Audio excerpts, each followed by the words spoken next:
Bueno, ahora llevaremos a cabo la lección 19 y vamos a hablar acerca de la lectura crítica. Vamos a entrar en un nivel más activo en el proceso de la lectura, que es la evaluación. Las actividades para una lectura crítica son identificar al autor, identificar las características del texto y construir la interpretación.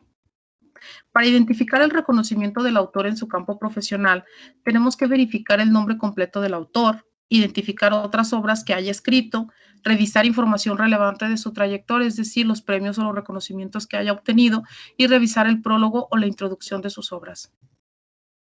El paso 2, el cual es identificar las características del texto. En la unidad anterior revisamos las características de los distintos tipos de textos, los cuales serán narrativo, explicativo, descriptivo y argumentativo. Ahora observaremos en el siguiente cuadro la intención comunicativa. Tenemos los 4 tipos de texto que ya hemos mencionado y vamos a ver la intención comunicativa o la intencionalidad de cada uno de ellos. En este caso, los textos narrativos relatan hechos, acciones y acontecimientos y responden a la pregunta ¿qué pasa? Los textos expositivos hacen comprender un tema, es decir, responden a la pregunta ¿por qué es así? Mientras que los descriptivos, como su nombre lo dice, describen las aplicaciones y derivaciones prácticas de los principios y leyes de las ciencias, responden a la pregunta ¿cómo es? Al último, los argumentativos expresan opiniones para convencer o para persuadir, responden a las preguntas ¿qué defiende el autor y qué se intenta? Los modelos narrativos son los cuentos, novelas, noticias periodísticas, cómics, textos de historia, biografías y memorias y diarios, mientras que los modelos expositivos, algunos ejemplos podrían ser los artículos de divulgación científica, los libros de texto, los diccionarios, enciclopedias, informes de experimentos, estudios e investigación, monografías, relatos históricos y documentales. Los modelos descriptivos son los manuales de operación, el uso y aplicación de medicamentos, programas de computadora, también entran entre los modelos descriptivos, recetas de cocina, normas de seguridad, campañas preventivas, novelas y cuentos, catálogos y guías turísticas. Y por último, los modelos argumentativos se refiere a los artículos de opinión, a la crítica de prensa, a los discursos y a los ensayos. La estructura de los textos narrativos son su situación inicial o planteamiento, es decir, el antes, el principio, después la transformación o el nudo, el cual se refiere al proceso, y por último la situación final o la resolución, el después. La estructura de los textos expositivos es la fase de pregunta, el problema, la fase resolutiva, darle la resolución, y la fase de conclusión, que es la evaluación explicativa. Mientras que la estructura de los textos descriptivos es la presentación genérica y el detallismo con orden. Y por último, la estructura de los textos argumentativos es la introducción, después el cuerpo argumentativo y por último la conclusión. No olvides que en un mismo documento podemos encontrar elementos tanto narrativos como explicativos, argumentativos o descriptivos. Pueden venir de los 4 en un solo documento.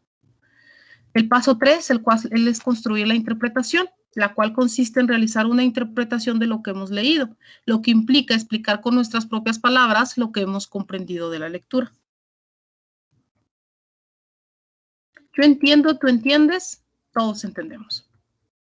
Para dar versatilidad a un texto y hacerlo más original, algunos autores recurren a diferentes estrategias. Tal es el caso de las figuras retóricas.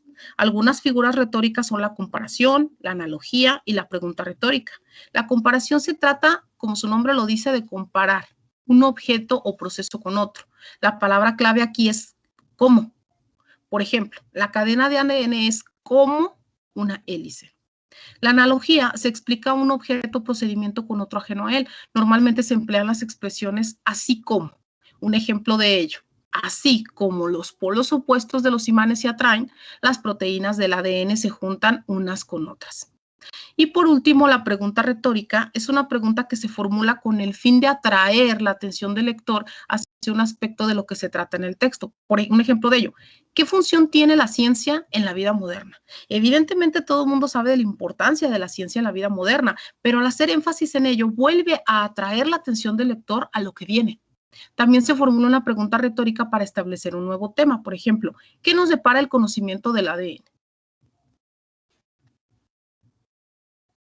Las figuras retóricas son formas no convencionales de utilizar las palabras, de manera que aunque se emplean con sus acepciones habituales, se acompañan de algunas particularidades fónicas, gramaticales o semánticas, que las alejan de ese uso habitual, por lo que terminan por resultar especialmente expresivas. Debido a esto, su uso es característico, aunque en modo alguno de exclusividad de las obras literarias. Las figuras literarias se dividen en dos grandes grupos, los cuales son las figuras de dicción y las figuras de pensamiento. Las figuras de dicción afectan primordialmente a la forma de las palabras, aunque en ocasiones también inciden sobre el significado. Se distinguen 4 categorías: las figuras de transformación, de repetición, de omisión y las de posición. Mientras que las figuras de pensamiento afectan principalmente al significado de las palabras. Se distinguen las siguientes categorías, las cuales son figuras de amplificación, figuras de acumulación, figuras lógicas, de definición, oblicuas, de diálogo, dialécticas, o que es lo mismo de argumentación, y las figuras de ficción. Bueno, pues eso es todo de esta lectura. Ya saben, cualquier duda, nuestro grupo de WhatsApp o en el foro de dudas, lo podemos tratar allí.